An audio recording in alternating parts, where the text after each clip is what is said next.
feel I can't say it. Productivity. What a wonderful world. What is up, people? Today I will be sharing my top productivity hacks for lazy people like myself. On this channel, I know all of you love my productivity videos, so I thought why not make this one, which is going to change your life, change your productivity game. These are hacks that have really worked well for me and I can't wait to share them with you. So if you're interested, then please continue watching.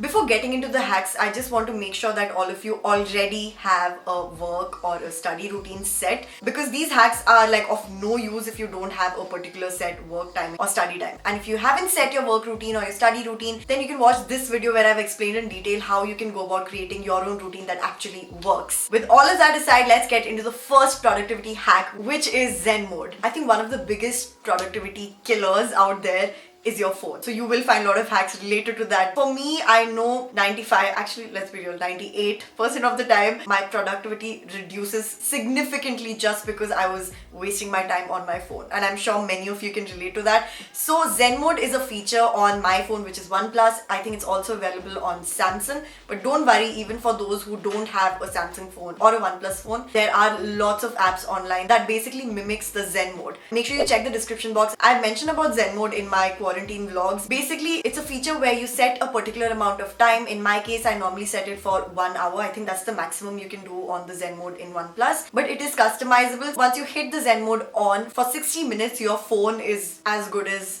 dead. You can't access anything on your phone. So I wouldn't suggest to do that more than an hour, because you never know what emergency arises or for what you may need your phone. So make sure before switching on the Zen mode, you don't have any work on your phone or any important calls to take at that moment, because trust me, once you switch it on, you can't access your phone for anything. Except I believe if you do get a call multiple times from the same number, you end up receiving the call because it can be considered as an emergency case, which I don't complain, because it might be an emergency if a person is trying to call you again and again. But I think for most of us, more than calls, it's social media that's the killer of productivity on our phone. So yeah, I think this feature has helped me a lot. Every time I edit any video, I know the first thing I have to do is put my phone on Zen mode, keep it aside for 60 minutes straight. I know there's no one to disturb me, basically my phone, and it works 100%. So make sure you try this out. Another productivity hack, quite similar to the previous one I mentioned, is a technique called Pomodoro technique. This is one productivity technique that I feel I've been using for the longest time since I was like a school student. So yeah, believe me when I say it works. So basically you can get a lot of Pomodoro timers and Pomodoro related apps on your app store. It involves 6 steps in the app. First is to set your task, whatever that is. Step 2 is to start the Pomodoro timer, which is basically for 25 minutes. So for 25 minutes, you're going to focus completely and get that work done. Step 3 is when you hear the Pomodoro timer ring, you know it's time for your 5-minute break. You can have some snacks, sip a cup of coffee. Basically 5 minutes, just a breather to give your brain some rest. And then after that 5 minutes, again, the 25 minutes begin. And it goes on for 4 Pomodoros, that is 4 25 minutes with 5 minutes break between each set. After you've completed 4 Pomodoros successfully, you get to take a 25 minutes or a 30-minute break, which is a longer break. It's actually pretty scientific. Like when you take the 30-minute break, all the new information that you have stored in your brain, it'll give it time to assimilate all that new information. So I feel you're more focused when you study in those 25 minutes because you know you're going to get breaks, and also you retain more information in your brain because you're taking the longer breaks. I hope I didn't confuse you, but once you download the app, it's pretty self-explanatory. One particular one which I really loved using was Forest. Every time you start your Pomodoro, there's a small seed and it starts growing slowly as the timer keeps ticking. But the moment you get off the app, the plant is going to slowly die, which is really sad. So it sort of tricks your brain into not killing the plant and not using your phone and getting distracted. So I feel that's also a very innovative way of a Pomodoro timer. They might be called different names, but the technique remains the same. I will link down a couple as well, and I'm sure it will help you guys as much as it helped me. The next productivity hack is also to do with a phone, but it has nothing to do with apps and techniques. If you're someone who is too lazy to even do that, I completely get you. The next best thing you can do is actually, literally, take your phone out of your reach, meaning your phone can't be in the same room as you. So what you have to do before your work or study time starts is take your phone keep it in another room. Actually, you can ask any of your family members to keep you accountable. That really helps, trust me. But yeah, I know we're all lazy. Once our work starts and our phone is in another room, we are not going to get up every 15-20 minutes to just, I don't know, check our phones, right? Because we are lazy human beings. That is the bottom line. I know for a fact checking social media is more of a habit than a necessity, right? So every time I'm working, if my phone is right there, if I hear some notifications, or even if I don't hear some notifications because it's a very bad addiction, I will just see my phone, check something and be like, oh, that picture, I like it, then you know the drill, you'll just keep scrolling, and it's a deep hole you don't want to jump in during your work. So if my phone is not near me and I know it's in another room, I am 100% sure, knowing me how lazy I am, I'm not going to get up every 10 minutes to check my phone. That's just not how it works. And even if you feel you have to use your phone, which has happened with me, suddenly remember I have to message a friend something important, I use the phone in my parents' room and then I keep it there and I come back. So that way you just spend enough time on your phone to get that particular work done and not get distracted, and just leave the phone there and come back and continue with your actual work. Another productivity hack that I feel has made such a difference in my life is to actually batch similar tasks. What I mean by that is, if you have 10 tasks to be done, there might be similarities between task 2, 5, 8, 9.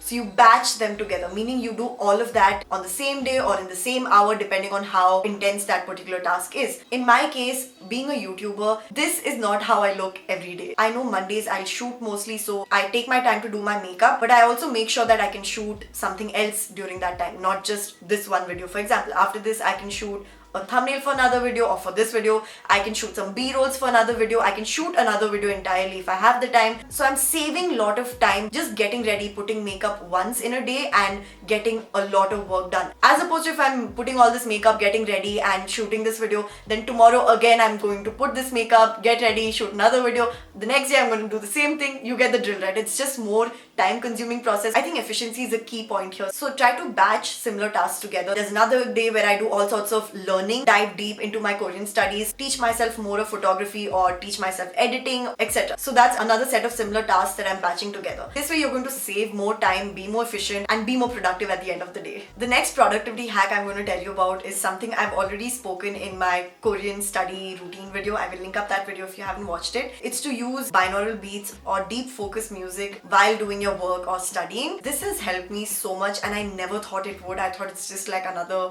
sham, but apparently it's not. It's scientific. It actually works with your alpha, beta, theta waves. Wow, I'm a scientist, guys. Please ignore my explanation. Just search binaural beats. You will know what it means, or I'll just put it on screen so you can pause and read it yourself. There's a lot of research gone into it and apparently it works, and I've tried it and it works for me. I use this mainly when I'm studying because I just feel it works better that way. But basically you can listen to these sort of playlists or music anytime you want to focus on something. I do have a couple of Spotify playlists that I listen to all the time when I'm studying and working, which I will link down below so you can check it out yourself. I just feel like every time I listen to these playlists, I tend to get more work done in lesser time, which really got me thinking that, wow, this is actually working. So give it a shot and let me know if it works for you as well. And the last productivity hack, wow, I can't believe we are on the last because I have so many more hacks in my head that I want to share. So let me know if you want a part 2 of this. Anyways, the next hack I'm going to talk about is something you will love, because it's basically rewarding yourself, and I don't think I would do anything remotely productive if I knew I was not going to get rewarded for it. Sounds very selfish, but I mean, come on, you should feel proud of yourself for getting all the work done, being efficient, give yourself a pat on the back, right? I mean, that's the sort of person I am, at least. So I like to treat myself, and this need not be anything fancy. What I do is, when my set working hours get over by 6:30 or something and I feel so proud of myself, I'm like, you know, you deserve a reward. So I just sit on this chair, open my laptop, grab some snacks and watch Netflix. I genuinely get this feeling of some sort of achievement, even though it's just one day of work. But I feel rewarding yourselves in small things that make you happy, it's just going to make you feel like working more. This is just a form of positive reinforcement, which I feel is really important for anyone. You'll end up working with more joy because you're looking forward to the small reward at the end of the day. I hope all that was clear. I'm just very, very, very passionate about productivity in general. So yeah, I hope you enjoyed this video. Please do give this video a big thumbs up. It makes me so happy when I see 100+ thumbs ups. It just makes my heart flutter. And also comment down below letting me know what was your favorite hack from this video? I would love to know. And of course, don't click out of this video without subscribing to my channel and clicking on the bell icon so that you don't miss out on any of my future productivity videos. And if you're not already following me on my Instagram, please do so, and we can connect further on there because I love chatting with you on my DMs as well. So yeah, hope to see you guys on my Instagram as well. Anyways, that's it. I will see you guys in my next video. Till then, stay happy, positive and blessed. Bye! What a wonderful world.